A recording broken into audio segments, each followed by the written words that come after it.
नोएडा के queen tower को गिराने की तस्वीरें आपके जहन में जरूर होंगी। कैसे पल भर में गगनचुंबी इमारतें जमींदोज हो गई थी। वो यादें फिर ताजा हो गई हैं जब सूरत के उत्तरा इलाके में बने 58 मीटर कूलिंग टावर को विस्फोट से उड़ा दिया गया। देखते ही देखते शान से खड़ा टावर धूल में मिल गया और आसमान में उठा धूल और धुएं का गुबार। दरअसल सूरत में 85 मीटर ऊंचाई वाले इस टावर को 1993 में तैयार किया गया था, जिसे विस्फोटक ब्लास्ट तकनीक की मदद से गिरा दिया गया। उत्तरण में स्थित ये गैस बेस पावर स्टेशन कई वर्षों से चालू था। बता दें कि उत्तरण में कुल 375 और 135 मेगावाट के दो संयंत्र चल रहे हैं। इसमें से 135 मेगावाट का संयंत्र बहुत पुराना हो गया था। केंद्र सरकार की गाइडलाइन के अनुसार पुराने संयंत्रों को निर्धारित वर्षों के बाद बंद करना होता है। उत्तरण पावर स्टेशन में 135 मेगावाट के प्लांट को बंद करने का काम पिछले 2 साल से चल रहा था।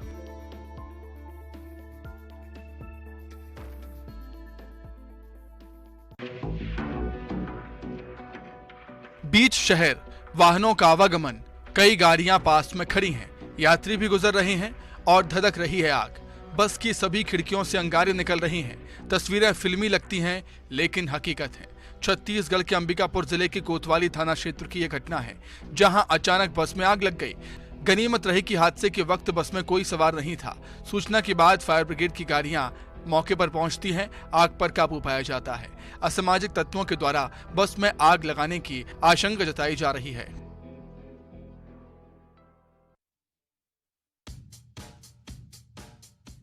छत्तीसगढ़ के कवर्धा में आयोजित 2 दिवसीय भोरम देव महोत्सव का समापन हो गया है। समापन से पहले जिले के अलग अलग सिद्धपीठ मंदिरों के पुजारियों ने मंत्रोच्चार के साथ विधि विधान से पूजा अर्चना कर कार्यक्रम की शुरुआत की। समापन समारोह में लोक गायिका अलका चंद्राकर ने पारंपरिक गीत कर्मा, ददरिया और जसगीत से समा बांध दिया। स्थानीय कलाकारों और स्कूली बच्चों ने मनमोहक प्रस्तुतियां दी।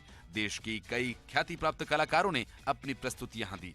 सारेगामापा के विजेता बॉलीवुड के मशहूर कलाकार इशिता विश्वकर्मा ने अपने अंदाज में कई नए और पुराने फिल्मी गीत गाकर दर्शकों का दिल जीत लिया। वहीं लोक गायिका अलका चंद्राकर ने पूरा भोरमदेव महोत्सव का माहौल ही बदल दिया। अलका चंद्राकर ने छत्तीसगढ़ के पारंपरिक गीत कर्मा, ददरिया और जसगीत से समा बांध दिया। गीतों पर दर्शक अपने आप को रोक नहीं पाए और सीट से उठकर झूमते नजर आए।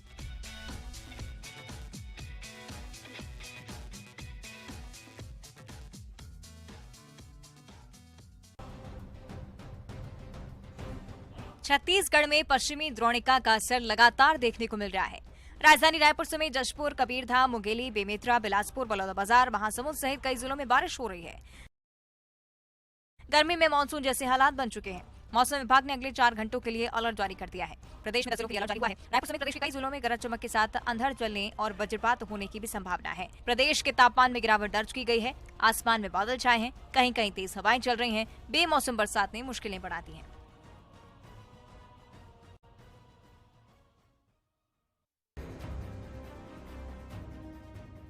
सड़क से लेकर खेत, खलिहान, मकान, दुकान तक पानी ही पानी। कहीं ओले गिरे तो कहीं आफत। मध्य प्रदेश के कई जिलों में ऐसी ही तस्वीरें देखने को मिली। जिले भले ही अलग अलग हैं, लेकिन समस्या सभी जगहों पर एक जैसी है। टीकमगढ़ के बलदेवगढ़ ब्लॉक के 1 दर्जन गांव में बीती रात तेज हवा और बारिश के साथ ओलावृष्टि हुई, जिससे कई किसानों की फसल बर्बाद हो गई।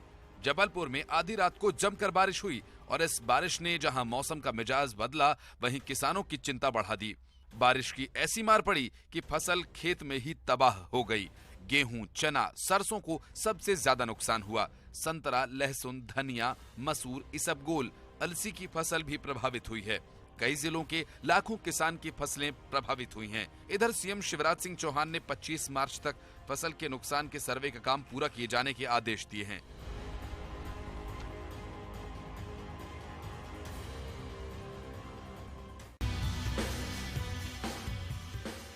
दिल्ली के करावल नगर इलाके में स्थित एक प्लास्टिक फैक्ट्री में आग लग गई। आग लगने की सूचना मिलते ही मौके पर दमकल की गई गाड़ियों को रवाना किया गया। कड़ी मशक्कत के बाद दमकल की 8 गाड़ियों ने आग पर काबू पाया। दमकल कर्मियों के साथ ही पुलिस प्रशासन और स्थानीय लोगों ने भी आग पर काबू पाने में मदद की। गनीमत रही कि हादसे में किसी तरह की कोई जनहानि नहीं हुई है। हादसे में लाखों के नुकसान का अनुमान है।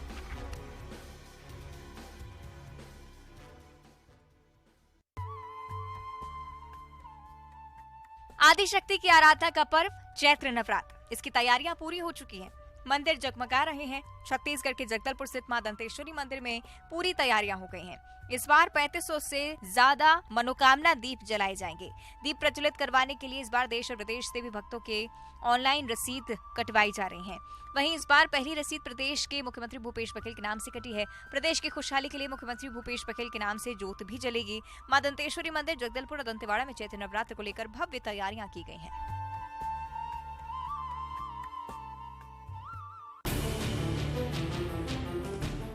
छत्तीसगढ़ में भालू, हाथी और बाघ, तेंदुए के मूवमेंट की खबरें आए दिन सामने आती रहती हैं। इस बार मरवाही में सड़क के किनारे जंगल में एक साथ कई चीतल देखे गए हैं।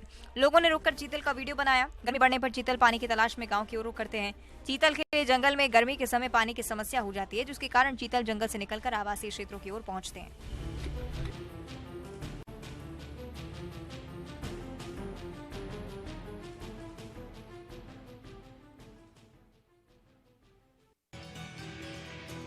बीते कुछ दिनों में मध्य प्रदेश में बेमौसम बरसात का दौर जारी है। बेमौसम बरसात से किसानों की फसलों को काफी नुकसान हुआ है। प्रधानमंत्री नरेंद्र मोदी ने मुख्यमंत्री शिवराज सिंह चौहान से फोन पर बात की और बेमौसम बारिश और ओलावृष्टि की वजह से किसानों को हुए नुकसान पर चर्चा की। पीएम नरेंद्र मोदी ने सीएम शिवराज सिंह चौहान को निर्देश दिए कि जिन किसानों का इस बेमौसम की बारिश और ओलावृष्टि की वजह से नुकसान हुआ है, उनका सर्वे का काम जल्द पूरा हो जाना चाहिए। इसके बाद मुख्यमंत्री विदिशा जिले के दौरे पर पहुंचे, खराब फसलों का जायजा लिया। क्षतिग्रस्त फसलों का जायजा लेते हुए मुख्यमंत्री शिवराज सिंह की तस्वीरें आपकी टीवी स्क्रीन पर हैं। सीएम के साथ राजस्व विभाग के अधिकारी भी मौजूद रहे। सीएम ने ओलावृष्टि प्रभावित किसानों की फसलों के सर्वे के बाद जल्द सहायता राशि देने का आश्वासन दिया है।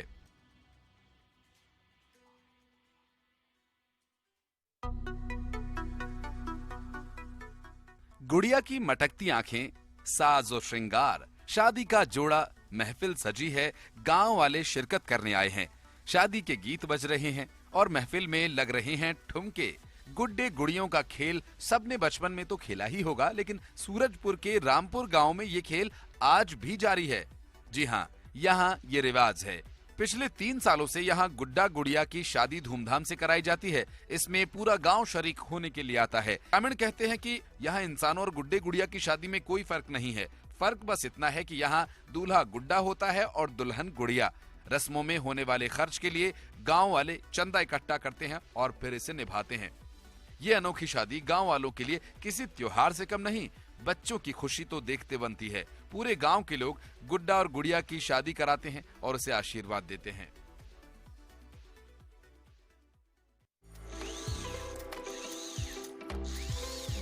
घर में खाली बोतल या बर्तन हो जो किसी काम का ना हो तो फेंकना ही ठीक समझते होंगे आप। अगर ऐसा है तो बैतूल की नेहा गर्ग आपको बहुत कुछ सिखा सकती हैं कला और पर्यावरण संरक्षण भी। दरअसल नेहा इन अनुपयोगी चीजों को फेंकती नहीं, बल्कि इससे शहर को सजाती है। बिल्कुल ठीक सुना आपने। नेहा एक ऐसी महिला है जिन्होंने साबित कर दिखाया है कि वेस्ट को बेस्ट में बदला जा सकता है। नेहा हर उस वेस्ट बोतल या बर्तन में पौधे लगा देती हैं, जिनसे प्रदूषण बढ़ने की संभावना बनी रहती है। उन्होंने अपने घर में ही 1000 से ज्यादा पौधे वेस्ट चीजों से लगाए हैं। उनकी इस खूबी के चलते बैतूल नगर पालिका ने उन्हें अपना ब्रांड एम्बेसडर बनाया है।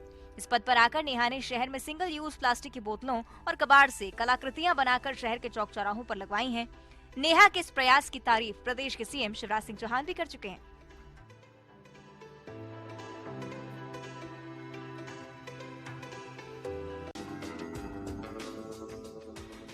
मध्य प्रदेश के धार जिले के ग्राम खुटपला में एक ससुर ने अनूठी मिसाल पेश की। शख्स ने बेटे की मौत के बाद बहू का कन्यादान किया। उनकी इस पहल की खूब सराहना हो रही है। दरअसल धार के ग्राम खुटपला के रहने वाले हीरालाल के छोटे बेटे 30 वर्षीय सुनील की 2 साल पहले हादसे में मौत हो गई थी। इसके बाद ससुर ने बहू का पूरा ख्याल रखा। फिर बहू की दूसरी शादी का प्रस्ताव रखा। पहले तो बहू ने मना किया, लेकिन मनाने के बाद बहू मान गई। इसके बाद विधवा युवती की बड़वानी के ग्राम तलवड़ा निवासी नैमी चंद के साथ शादी हुई। उज्जैन के गणपति मंदिर में दोनों की शादी हुई। शादी में दोनों पक्षों के लोग मौजूद रहे। बेटे की मौत के बाद एक पिता ने अपनी बहू को बेटी के तौर पर विदा किया, जिसके बाद इसकी खूब चर्चा हो रही है।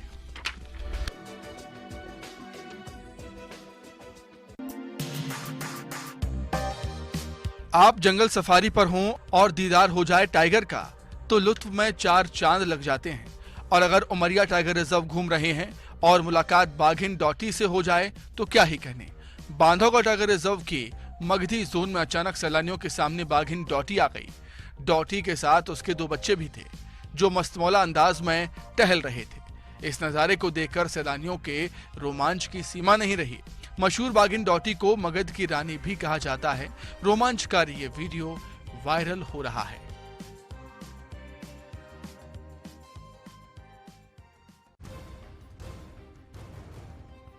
रायपुर नगर निगम का बजट पेश हो गया। मेयर एजाज देवर ने 1607 करोड़ 99,76,000 का बजट हंगामे के बीच पेश किया। बजट में 235 करोड़ 58 लाख रुपए का राजस्व वसूली का लक्ष्य रखा गया है। सदन में पीएम आवास योजना को लेकर बीजेपी ने हंगामा किया। बजट में आवास योजना के लिए 39 करोड़ 50 लाख का प्रावधान किया गया है। वहीं अमृत मिशन योजना के लिए 150 करोड़ का प्रावधान है। बड़े नालों के निर्माण पर 15 करोड़ रुपए की राशि खर्च होगी। SC/ST वार्डों के विकास के लिए 8 करोड़ रुपए खर्च होंगे। खारू नदी में मिलने से पहले नालों के पानी को फिल्टर किया जाएगा। 2 करोड़ की लागत से ट्रीटमेंट प्लांट बनेगा। पुराने अंडरग्राउंड सीवरेज सिस्टम की मरम्मत होगी। बजट में 1 करोड़ की राशि का प्रावधान किया गया है। इसके साथ ही अन्य कई प्रावधान किए गए हैं।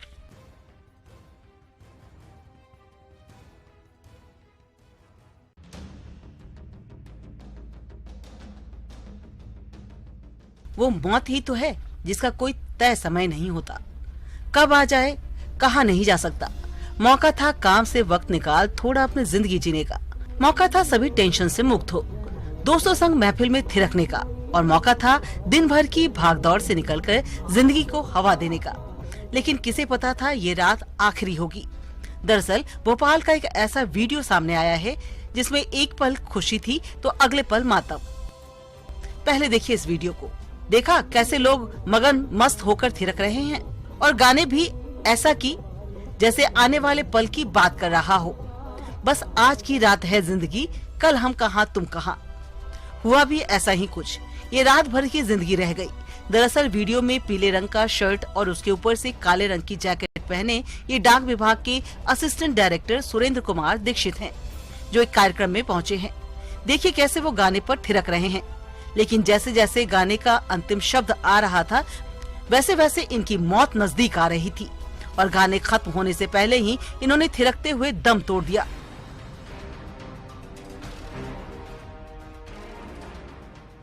वीडियो में देख सकते हैं कैसे वो गिर गए। जब तक उनको इलाज के लिए ले जाया गया तब तक उनकी मौत हो गई। इसलिए तो कहते हैं जिंदगी और मौत का कोई भरोसा नहीं, कब कहां कैसे आ जाए।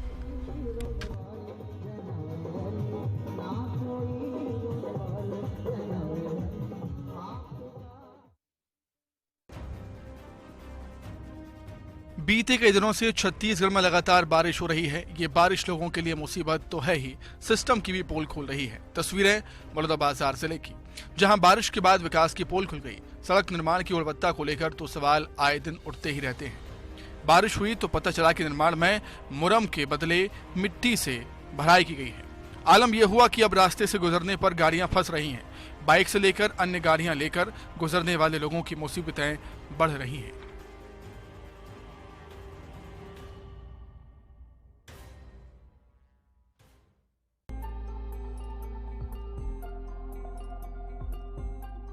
छत्तीसगढ़ के बलौदाबाजार जिला मुख्यालय से करीब 70 किलोमीटर दूर अर्जुनी परिक्षेत्र के गांव कोर्राडीह में एक ऐसा तालाब है जिसे लेकर ये दावा किया जा रहा है कि तालाब में नहाने और उसकी मिट्टी लगाने मात्र से दाद, खाज, खुजली जैसे चर्म रोग खत्म हो जाते हैं। इस तालाब का नाम खसवा तालाब है जो जंगलों के बीच स्थित है।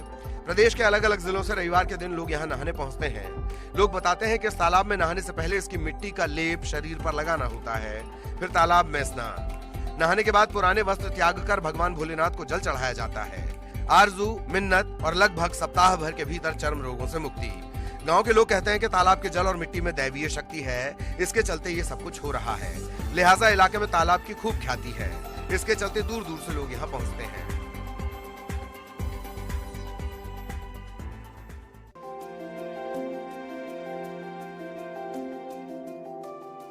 जांजगीर चांपा जिले वासियों की लंबे समय से जारी मांग के बाद साल 2016 में सिटी बस की सुविधा शुरू हुई। रायगढ़ जिले से 10 सिटी बसें जिले को मिली थी। शुरुआत में तो जिला वासियों ने इनका लाभ उठाया, लेकिन पिछले 4 सालों से यह सुविधा बंद है। सिटी बसें नैला स्थित सिटी टर्मिनल पर खड़ी हैं। खरी बसें जर्जर हो रही है और शहरवासी परेशान। एक तो प्रशासनिक उदासीनता और दूसरी तरफ सिटी बसें नहीं होने की वजह से ऑटो चालकों की मनमानी से लोग परेशान हैं। थोड़ी दूर सफर के लिए उन्हें मनमानी राशि चुकानी पड़ रही है। 30 मार्च गुरुवार को पड़ रहे श्री राम नवमी को लेकर श्री राम लला की नगरी अयोध्या में खासा उत्साह है। दरअसल माना जा रहा है कि अस्थायी मंदिर में रामलला का ये अंतिम जन्मोत्सव है। वहीं श्री राम नवमी पर अपने जन्मोत्सव के मौके पर रामलला इस बार पीला वस्त्र धारण करेंगे। श्री राम जन्मभूमि परिसर में विराजमान रामलला के वस्त्र का रंग दिन के अनुसार बदलता रहता है। वो रविवार को गुलाबी, सोमवार को सफेद, मंगलवार को लाल, बुधवार को हरा, गुरुवार को पीला और शुक्रवार को क्रीम और इसके साथ ही शनिवार को नीला वस्त्र धारण करते हैं। इस बार की रामनवमी 30 मार्च को है, जिस दिन गुरुवार है। इस दिन रामलला को पीले वस्त्र पहनाए जाते हैं। लिहाजा इस खास दिन के लिए रामलला की खास पोशाक बनकर तैयार हो चुकी है। पुश्तों से रामलला की पोशाक सिल रहे भगवत प्रसाद ने ही पीले रंग की एक खास गोटे लगी पोशाक तैयार की है। रामलला की पोशाक सिलने वाले भगवत प्रसाद ने बताया कि जब हम पोशाक सिलते हैं तो हमारे मन में एक आस्था होती है कि हमारे रामलला अच्छे से अच्छे और सुंदर पोशाक पहनेंगे तो और भी सुंदर लगेंगे। रामलला की पोशाक सिलते समय हमको रामलला ही दिखाई देते हैं। बता दें कि भगवत प्रसाद पहाड़ी पिछले 50 साल से रामलला की पोशाक सिल रहे हैं।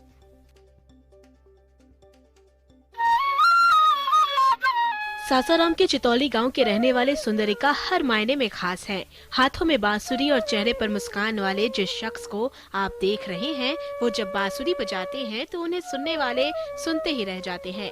खास बात ये है कि ये होठ से बांसुरी बजाने के साथ ही नाक से भी तरह तरह के धुन निकाल लेते हैं। सुंदरिका बताते हैं कि बचपन से ही उन्हें बांसुरी बजाने का शौक था और उम्र के इस पड़ाव पर तो ये उनकी आदत में शुमार हो चुका है। ये किसी भी गीत को अपनी बांसुरी की धुन से निकाल लेते हैं। सुंदरिका गरीब परिवार से ताल्लुक रखते हैं, लिहाजा परिवार चलाने के लिए वे मजदूरी का काम करते हैं। हालांकि अपनी गरीबी को वो अपनी शौक के तले दबने नहीं दिए। सुंदरिका कहते हैं कि जीवन है तो संघर्ष रहेगा ही। सुंदरिका को अगर प्रशासन की तरफ से कुछ मदद मिल जाए तो इसमें कोई दो राय नहीं की ये प्रदेश के साथ साथ देश का मान भी बढ़ाएंगे, क्योंकि इनकी प्रतिभा बहुत ही खास है।